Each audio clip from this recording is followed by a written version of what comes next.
अरे अरे काली जामुनिया झपसी फरी जात्यू तो फरी के झपसी जैत्यू हो।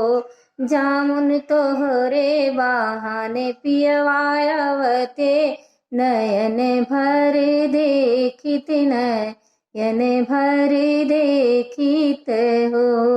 हमरा दुखा जामुन जनली तो फरी के झपसी गईली, फरी के झपसी गईली हो। पिया भेजी दीन खटिका बेटुआ अपना नाही आए हमें तड़े आए हैं हो। पिया भेजी दीन खटिक बेटुआ अपने नाही आए हमें तड़े पाए हैं हो। अरे अरे सासू नदिया बीमार पड़ी जात्यू बीमार पड़ी जात्यू। सासू तोहरे बहाने पियवायवते नयन भर देखित नयन भर देखित हो। अरे अरे सासू नदिया बीमार पड़ी गईली, बीमार पड़ी गईली हो। पिया भेजी दीन बैदा बेटुआ अपना नाही आए हमें तड़े पाए हैं हो। पिया भेजी दीन बैदा बेटुआ अपने नाही आए हमें तड़े पाए हैं हो। अरे अरे गैया भैंसिया छुटाई तू ही जात्यू तुराई तू ही जात्यू हो।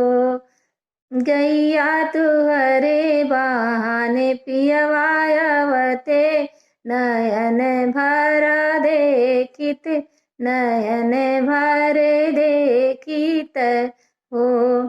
हमरा दुखा गैया जनली छुटाई भले गईली तुराई भल गईली हो।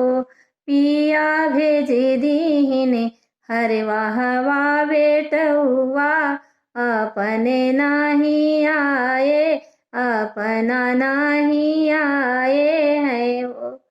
पिया भेजी दीन हरवा हवा बेटुआ अपना नाही आए हैं वो। अरे अरे गोदी के ललनवा तो रोई भले देते चिल्लाई भले देते हो। बेटा तुहरे बहाने पियवा आवते नयन भर देखित हो। बेटा तुहरे बहाने पियवायवते नयन भर देखित हो। अरे अरे गोदी के ललनवा तो रोई भले लागल चिल्लाए भले लागल हो। पिया सुन के ललन करे रोवैया दौड़ा चलाया मैं अपन चलाया वही हो।